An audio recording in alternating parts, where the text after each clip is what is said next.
Film की शुरुआत होती है और हमें पानी में एक सबमरीन दिखाई जाती है। उसके अंदर दो आदमी दो अलग तरह के कीज चाबियों को जोड़कर एक कमरे को खोलते हैं, जिसमें उन्होंने बहुत बड़े एआई सिस्टम को रखा हुआ था। ये एआई सिस्टम ऐसा था जो दुनिया में होने वाली किसी भी मुसीबत से इन्हें बचा सकता था। वो दुनिया में हर चीज को हैक करने का काम कर सकता था। अब जब वो लोग उस एआई सिस्टम को चलाकर कमरे से बाहर आते हैं तो उन्हें अपने पास एक और सबमरीन के आने का सिग्नल मिलता है, जो बहुत तेजी से उन्हीं के सबमरीन की तरफ आ रही थी। वो लोग अपने कैप्टन को उस सबमरीन के पास एक मिसाइल छोड़ने का कहते हैं, मगर जैसे ही उनका छोड़ा हुआ मिसाइल उस सबमरीन के पास जाता है वो गायब हो गई थी। तभी वो अपने मिसाइल को वापस लाने का कहते हैं, मगर अब वो उन्हीं के सबमरीन की तरफ बढ़ रहा था। ये देखकर कैप्टन डर जाता है और हैरान हो गया था। उसे ऐसा लग रहा था कि शायद उन्हें किसी ने हैक कर लिया है। ये काम दरअसल उनके एआई का ही था, जिसमें इनके सिस्टम को हैक कर लिया था। वो मिसाइल अब इन्हीं के सबमरीन से आकर टकरा गई थी, जिस वजह से सबमरीन के तबाह होने के साथ साथ सभी ऑफिसर्स भी मारे जाते हैं। उनका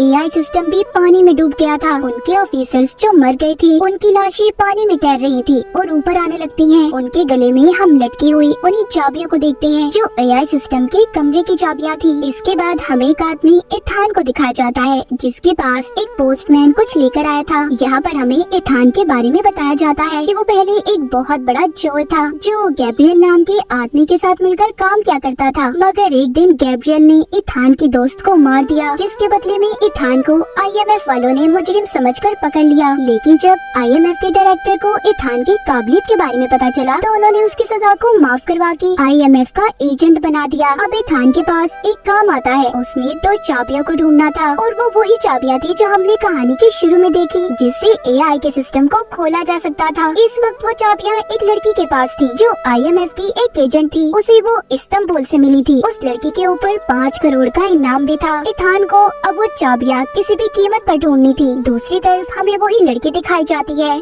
जिसके पास चाबियां थी। वो रेगिस्तान के इलाके में कुछ आदमियों से लड़ रही थी जो उसकी जान के दुश्मन थे। वो अपनी स्नाइपर गन से उनका मुकाबला करती है। तभी उसकी मदद करने वहाँ पर इथान भी आ गया था, लेकिन उस लड़की के पास जैसे ही इथान जाता है वो लड़की मर गई थी। इसके बाद हमें एक मीटिंग दिखाई जाती है जहाँ पर सभी आईएमएफ के ऑफिसर्स बैठे एक एजेंट से मीटिंग कर रहे थे। वो एजेंट इन्हें यहाँ पर एक एआई सिस्टम के बारे में बताता है जो अब खुद से काम करने लगा है। इनको बहुत सी तबाहियों के रिकॉर्ड्स भी मिले थे, मगर कहीं पर भी एआई का नाम नहीं था कि उसकी वजह से ये सब कुछ हो रहा है। मगर वो एजेंट बताता है कि वो एआई अब खुद से काम कर रहा है। वहीं पर अब आईएमएफ के डायरेक्टर इनसे बात करते हैं और बता कि रशिया अपनी 2 अलग अलग किस्म की चाबियों को ढूंढ रहा है, जिससे वो अपने एआई सिस्टम को कंट्रोल कर सकते हैं, जो उन्होंने कई सालों पहले बनाया था। अगर उन्हें वो चाबियां ना मिली तो दुनिया में बहुत बड़ा खतरा आ सकता है। लेकिन ये चाबियां किस लिए और इनसे क्या खोला जा सकता था, इस बारे में इन्हें अब तक कुछ भी नहीं पता था। लेकिन दुनिया में जितनी भी एजेंसीज हैं सब उन चाबियों को ढूंढ रही है। शायद उससे एआई सिस्टम को कंट्रोल किया जा सकता है, जिससे पूरी दुनिया के सिस्टम को हैक करके तबाह किया जा सकता है। वो बताते हैं इन चाबियों का एक हिस्सा हमारे एजेंट को मिला था, जिसको लेने हमने इथान को भेजा था, मगर अभी तक उसका कुछ पता नहीं चला। तभी यहाँ पर एक एजेंट आकर आईएमएफ के डायरेक्टर को एक मास्क देता है और वहाँ पर जहरीली गैस को छोड़ देता है, जिससे सब बेहोश हो गए थे। बस वो एजेंट और डायरेक्टर ही बचे थे। वो एजेंट दरअसल असल में इथान था। डायरेक्टर उससे पूछते हैं तुमने ऐसा क्यों किया। इथान उन्हें बताता है कि मैं उसी लड़की एजेंट के पास गया था जिसके पास से मुझे ये चाबी मिली। मैंने ये चाबी ले ली और मैंने उसे मर जाने का नाटक करने का कहा, ताकि जो भी लोग उसके पीछे पड़े हैं वो हट जाएं और उसकी जान बच जाए। वो अपने डायरेक्टर से कहता है इस चाबी का दूसरा हिस्सा ढूंढने के बाद ही एआई सिस्टम को खत्म कर दूंगा। ये सुनकर डायरेक्टर कहते हैं तुम जानते हो कितनी एजेंसीज उस एआई सिस्टम के पीछे पड़ी हैं। वो कहता है हाँ मैं जानता हूँ, और मैं ये भी जानता हूँ अगर किसी भी एजेंसी ने उसे हासिल भी कर लिया तो वो इतना खतरनाक है उसे कोई भी कंट्रोल नहीं कर पाएगा, जिससे दुनिया में तबाही फैलेगी। इसीलिए मैं उसे खत्म करना चाहता हूँ। अब कुछ दिन के बाद हमें दुबई एयरपोर्ट को दिखाया जाता है। एक ऑफिसर जो अपनी टीम के साथ इथान को ढूंढ रहा था, क्योंकि उसे पता चल चुका था कि चाबी का एक हिस्सा इथान के पास है। उन्हें इथान मिल जाता है, मगर दिखने पर वो इथान नहीं था, क्योंकि वहाँ पर जो इथान के साथी थे उन्होंने उसने सारे कैमरा सिस्टम को हैक कर लिया था, जिससे उस ऑफिसर को चलता हुआ हर आदमी इथान नजर आ रहा था। उधर दूसरी तरफ इथान जो एक आदमी के पास पहुंचता है, जिसके पास चाबी का दूसरा हिस्सा था, मगर अब वो चाबी एक लड़की चुरा कर भाग जाती है। उसके बारे में इथान के साथी जब पता करते हैं तो इन्हें पता चलता है कि लड़की जिसका नाम ग्रेस था वो बहुत ही मशहूर और चालाक चोरनी थी। उस पर बहुत से इल्जामात भी लगे थे। तभी एयरपोर्ट पर इथान के साथी को एक बैग पर शक होता है। जब वो उसे खोलकर देखता है तो उसमें बॉम्ब था। ये उस बॉम्ब को अब डिफ्यूज करने की कोशिश कर रहा था ताकि वो यहाँ पर किसी को भी कोई नुकसान न पहुँचा सके। उधर इथान को एयरपोर्ट पर ग्रेस भी मिल जाती है। वो ग्रेस से उस चाबी को ले लेता है और एक लाइटर देकर ये वादा करता है कि मैं जानता हूँ तुम एक बहुत बड़ी चोरनी हो। अगर तुम यहाँ से सही सलामत निकलना चाहती हो तो तुम्हें मुझे ये चाबियाँ देनी होगी और मैं तुमसे वादा करता हूँ मैं सही सलामत तुम्हें यहाँ से बाहर निकाल दूंगा। उधर अंदर इथान के साथी ने बॉम्ब को फटने से रोक लिया था, लेकिन ग्रेस वहाँ पर फिर से इथान को दोबारा से चूना लगाकर चाबियों को लेकर भाग गई थी और लाइटर उसकी जेब में डाल गई थी। तभी इथान जब ग्रेस को ढूंढ रहा था तो वो अपने सामने गैब्रियल को देखता है, जिसे देखकर वो डर गया था और उसे एयरपोर्ट पर खतरे का एहसास होता है। इसीलिए सबको बाहर निकलने का कहता है कि यहाँ पर बहुत बड़ा खतरा है। उधर IMF वाले जिन्होंने इथान पर नजर रखी हुई थी, वो वीडियो में इथान और ग्रेस को जब साथ देखते हैं तो समझ जाते हैं कि इन दोनों का चाबियों को लेकर कुछ तो चक्कर जरूर है। उधर एयरपोर्ट पर ग्रेस को पकड़ा जा चुका था। उसके सामने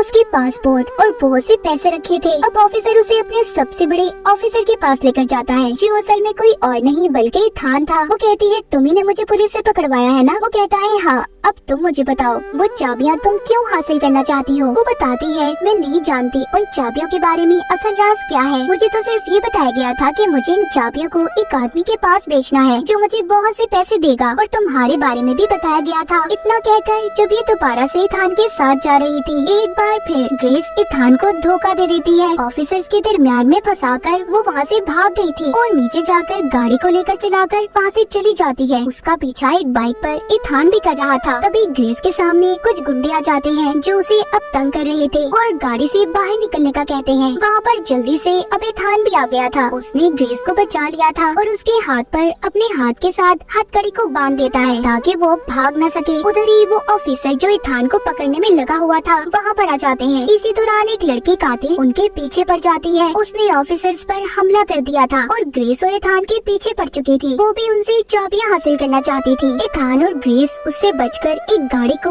ऊंचे नीचे रास्तों से लेकर भगाते हैं। वो लड़की भी उनका पीछा कर रही थी। ये लोग जैसे तैसे उस लड़की को चकमा देकर निकल गए थे। ग्रेस को जब इथान आजाद करता है तो वो फायदा उठाकर गाड़ी के स्टीयरिंग के साथ इथान को बांधकर चली जाती है, जिसके बाद इथान किसी तरह आजाद होकर जब बाहर आता है, उधर उसकी टीम के सभी लोग थे जो उसे ढूंढ रहे थे, वो भी इथान को लेकर अपने ऑफिस में आ जाते हैं। यहाँ पर इन्हें पता चलता है कि एक लेडी जो बहुत अमीर है उसकी पार्टी में ग्रेस उन चाबियों को बेचने वाली है, मगर अब तक यहाँ पर ये कोई भी नहीं जानता था कि उन चाबियों से आखिर होता क्या है। इथान का एक साथी बताता है कि मुझे एयरपोर्ट पर एक बैग में बॉम्ब मिला था जिसको किसी AI ने डिजाइन किया। मुझे ऐसा लगता है कि वहाँ पर जो आदमी उस बॉम्ब को छोड़कर गया होगा वो AI का भेजा गया आदमी था। तभी यहाँ पर इथान को याद आता है कि मैंने उस दिन एयरपोर्ट पर गैब्रियल को देखा था जो अचानक से मेरी आंखों के सामने गायब हो गया। इसका मतलब AI ने मेरे चश्मे को हैक किया। तभी तो गैब्रियल मेरी आंखों के सामने से गायब हो गया और मैं उसे देख भी नहीं पाया। और मुझे वैसा लगता है कि AI ने गैब्रियल को ही चुना है अपने लिए, वो उसके लिए काम कर रहा है। मैं उसे बहुत अच्छे से जानता हूँ, मैं गैब्रियल के साथ काम कर चुका हूँ, वो बहुत खतरनाक है। यहीं पर इथान के साथ लेडी ऑफिसर भी उसके बारे में जानती थी। वो कहती है गैब्रियल के बारे में मैंने सुना है, उसे मौत का सौदागर कहा जाता है, वो किसी भी चीज से नहीं डरता। इथान को अब डर लगने लगा था। वो कहता है कि अगर AI हमें कंट्रोल कर रहा है और हम पर नजर रख रहा है, उसे ये भी पता है कि अभी हम इस वक्त यहाँ पर हैं, ये हमारे लिए बहुत बड़ा खतरा है। हमें किसी भी तरह AI के सिस्टम को दुनिया में फैलने से रोकना होगा। इसके बाद हमें एक पार्टी दिखाई जाती है जहाँ पर ग्रेस उन्हीं चाबियों को बेचने आई थी, जिसका सौदागर खरीदने वाला कोई और नहीं बल्कि गैब्रियल था। वहाँ पर वो कातिल लड़की भी थी जो इथान और ग्रेस के पीछे पड़ी थी। इसका मतलब ये भी AI के लिए काम कर रही थी। वहीं पर थोड़ी देर बाद इथान भी आ जाता है, जिसे इस पार्टी के बारे में ग्रेस ने बताया था। गैब्रियल इथान को देखकर हैरान हो जाता है। यहाँ पर पार्टी की होस्ट आती है, वही अमीर लेडी जो एक ब्लैक मार्केट की डीलर थी, जिसके बारे में पहले ग्रेस ने इथान को भी बताया था। उसी ने ग्रेस को गैब्रियल को चाबियां देने का काम दिया था। वो आकर गैब्रियल से मिलती है। वो अमीर लेडी सबको बिठाकर बताती है कि उन कीज से जो सभी हासिल करना चाहते हैं उससे AI की एंटिटी यानी कि उसकी बुरी ताकतों को कंट्रोल किया जा सकता है, जिसके बाद इंसान दुनिया में कुछ भी कर सकता है। तभी एथान को ये बात समझ आ गई थी कि वो सभी जो यहाँ पर इकट्ठा है उसके पीछे भी एआई का हाथ है। वहीं पर अमीर लेडी ग्रेस से चाबियां मांगती है। वहाँ पर एथान अब उस लेडी से पूछता है कि तुम्हारा उन चाबियों से क्या फायदा होगा। गैब्रियल बताता है अगर ये लेडी इन चाबियों को बेच देगी तो आने वाले कल में और भी अमीर हो सकती है, जिससे इसे बहुत से फायदे होंगे, इसे बहुत से पैसे मिलेंगे और जिसके बाद हम एआई सिस्टम को भी कंट्रोल कर सकते हैं। एथान कहता है आज जो हम यहाँ पर जमा है वो एआई की वजह से है। वो चाहता है कि उसकी चाबियों से गलत काम किए जाएं। वो एआई सिस्टम ये भी जानता है कि उसे मुझसे खतरा है। तभी वो ग्रेस को चाबियां देने से मना करता है कि गलत हाथों में चाबियां कभी मत देना, जिससे बहुत बड़ी तबाही आ जाएगी। अब वो ग्रेस को इशारा करता है और उधर तभी बहुत बड़ी लड़ाई शुरू हो गई थी। सभी को चकमा देकर एथान और ग्रेस वहाँ से भाग गए थे, लेकिन ग्रेस एथान को एक बार फिर धोखा देकर अकेला ही छोड़कर गैब्रियल के पास उन चाबियों का सौदा करने चली गई थी, क्योंकि उसके भी दिल में अब पैसों का लालच था। एथान जल्दी से अपने साथी से राब्ता करता है और ग्रेस की लोकेशन का पता करने का कहता है। तो उसका साथी जब अपने कंप्यूटर पर काम कर रहा था तो वो एकदम हैरान हो जाता है, क्योंकि बिना बोले ही एथान के पास उसकी आवाज जा रही थी। वो समझ जाता है कि एआई ने उनके सारे सिस्टम्स को हैक कर लिया है। एथान को जब इसके बारे में उसका साथी बताता है तो वो भागकर वहाँ से दूर चला गया था ताकि एआई उसे ना ढूंढ पाए। तभी वहाँ पर इसका पीछा करती कातिल लड़की आ जाती है जो अब तक इसका पीछा कर रही थी। इन दोनों के बीच में बहुत ज्यादा लड़ाई होती है, मगर वो उसे वहीं पर छोड़कर ग्रेस के पास चला जाता है जो एक पुल के पास थी, जिसके बारे में एथान के साथी ने बताया था, मगर उसे पहुँचते वहाँ पर देर हो गई थी। उधर पुल के पास गैब्रियल ने ग्रेस को धोखा दिया था। वो उसे चाबियां लेकर उसे बहुत मारता है और बदले में कोई भी पैसा नहीं देता। तभी उसकी मदद करने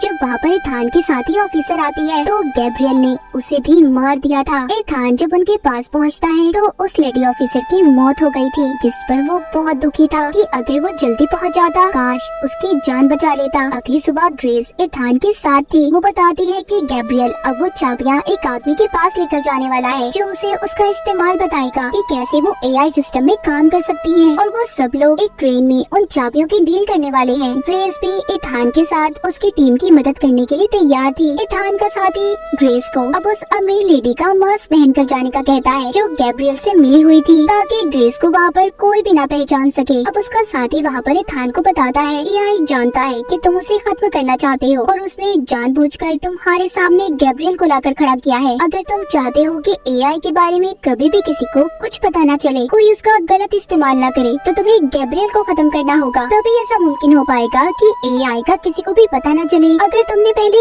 एआई को खत्म कर दिया तो सबको उसके बारे में पता चल जाएगा, क्योंकि गैब्रियल कभी भी चुप नहीं बैठेगा और एआई फिर से जिंदा भी हो सकता है। इसीलिए पहले गैब्रियल को मारो। वो कहता है मैं वादा करता हूँ मैं ऐसा ही करूँगा, लेकिन जब तक मैं ये ना जान लूँ उन चाबियों से एआई को कैसे कंट्रोल कर सकते हैं, उनका क्या काम है, मैं तब तक गैब्रियल को नहीं मार सकता। अब ग्रेस एथान की बात मानकर उस अमीर लेडी का मास्क पहनकर जाने के लिए तैयार थी और साथ ही वो ग्रेस से ये वादा करता है कि वो जल्दी उसे वहाँ से बचा लेगा। अगले दिन ट्रेन में गैब्रियल और उसकी सारी टीम थी। गैब्रियल ट्रेन चलाने वाले आदमी को मार देता है और स्पीड को तेज कर देता है ताकि कोई भी उन्हें पकड़ न पाए। उधर जब अमीर लेडी ट्रेन के कमरे में जाती है तो वो सामने अपनी हम शक्ल को देखती है जो कोई और नहीं बल्कि ग्रेस थी। ग्रेस ने उस अमीर लेडी को बेहोश कर दिया था और उससे वो चाबियां ले लेती है, जिसके बाद अब वो उस आदमी के पास जाती है जो उन चाबियों के बारे में जानता था। यहाँ पर उन चाबियों को खरीदने वाला आदमी कोई और नहीं बल्कि IMF का डायरेक्टर था। ग्रेस उससे पूछती है कि इन चाबियों से क्या हो सकता है। वो कहता है इस बारे में तो मैं भी नहीं जानता कि इन चाबियों से क्या हो सकता है और क्या नहीं, मगर किसी भी हाल में मुझे ये चाबियां चाहिए ताकि हम एआई के बारे में पता कर सके। इधर ही ट्रेन में दूसरी तरफ गैब्रियल एक एजेंट से मिलता है जो सिस्टम एआई के बारे में जानता था। गैब्रियल उससे पूछता है कि तुम उस सिस्टम के बारे में क्या जानते हो। एजेंट बताता है कि कुछ सालों पहले रशिया ने एक सिस्टम बनाया था जिसे एआई का नाम दिया गया और ये सिस्टम उन्होंने अपने एक सबमरीन में शुरू किया। और ये एजेंट उसी बारे में बता रहा था जो हमने कहानी के शुरू में देखा था। उन्होंने अपने एआई सिस्टम को ऐसे डिजाइन किया कि वो बहुत ही शानदार था।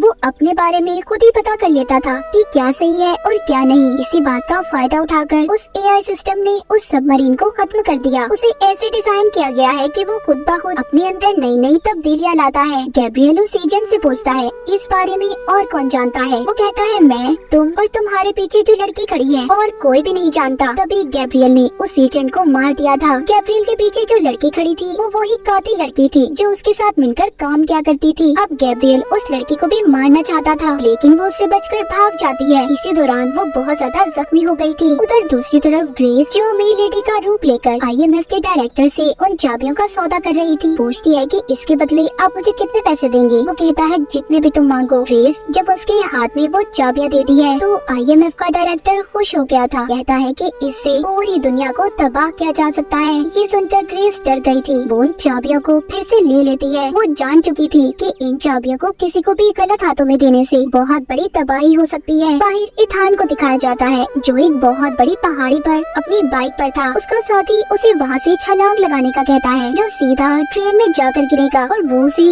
पैराशूट पहनने का कहता है। इथान को यहाँ से छलांग लगाने से डर तो लग रहा था, मगर जब उसे अपनी एक पुरानी दोस्त और लेडी ऑफिसर की याद आती है, जिसको गैब्रियल ने मार दिया था, मगर अब वो ग्रेस को ऐसे मरने नहीं देना चाहता था, इसीलिए उसे बचाने की खातिर वो कूद जाता है। ट्रेन के अंदर भी जो असल मेल लेडी थी, उसको होश आ गया था। इसी वजह से ग्रेस की असलियत भी सबको पता चल जाती है। वो जब वहाँ से भाग रही थी तो उस लेडी का एक आदमी उसे पकड़ लेता है और उससे उसने एक चाबी को छीन लिया था। जब वो उसे मारने वाला था, सही वक्त पर वहाँ पर ये थाना जाता है, लेकिन वहाँ से वो चाबी अब गैब्रियल को मिल गई थी, जो उसे लेकर अब ट्रेन की छत पर आ गया था। इथान भी उसके पीछे आता है। उन दोनों की ट्रेन की छत पर बहुत ज्यादा लड़ाई हो रही थी। वो एक दूसरे को बहुत बुरी तरह से मार रहे थे। तभी यहाँ पर वही ऑफिसर आ जाता है, जो अब तक इथान को पकड़ने के पीछे पड़ा हुआ था। इसी बात का फायदा उठाकर गैब्रियल ने एक ट्रक में छलांग लगा ली थी। यहाँ पर उस ऑफिसर और इथान को ये बात पता चल गई थी कि वो ट्रेन को नहीं रोक सकते। इथान अब नीचे ट्रेन के अंदर जाता है, जहाँ पर ग्रेस उससे माफी मांगती है और बहुत दुखी थी कि वो उसकी चाबियों को नहीं बचा सकी। यहाँ पर इथान उसको वो चाबी दिखाता है और बताता है कि लड़ाई के दौरान मैंने गैब्रियल से इस चाबी को चुरा लिया था। वो अब कुछ भी गलत नहीं कर सकता। ग्रेस बताती है कि ट्रेन को रोका नहीं जा सकता, ट्रेन के सारे इंजन को खराब कर दिया गया है। उधर हम गैब्रियल को देखते हैं, जो अपनी जेब में चाबी के बजाय लाइटर को देखता है, जो इथान ने लड़ाई के दौरान उसकी जेब में डाल दिया था। उधर अब ट्रेन में वो दोनों एक दूसरे को बचाने की कोशिश कर रहे थे। इथान ट्रेन के इंजन को सभी डब्बों से अलग कर देता है, जिसके बाद ट्रेन का इंजन तो पानी में गिर गया था और डब्बे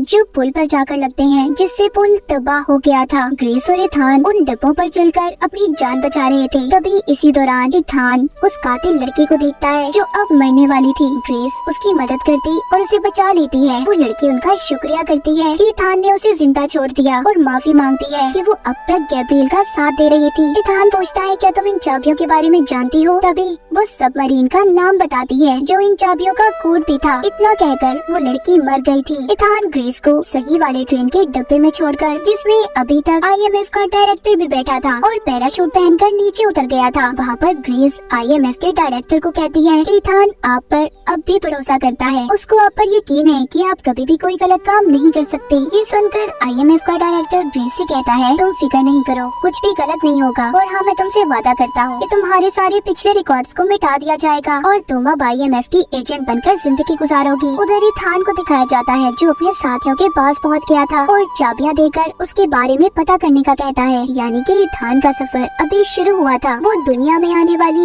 इस बड़ी सी तबाही को रोकना चाहता था। फिल्म के आखिर में हमें पानी के अंदर रशियन सबमरीन को दिखाया जाता है और इसी के साथ इस फिल्म की कहानी यहीं पर खत्म हो जाती है।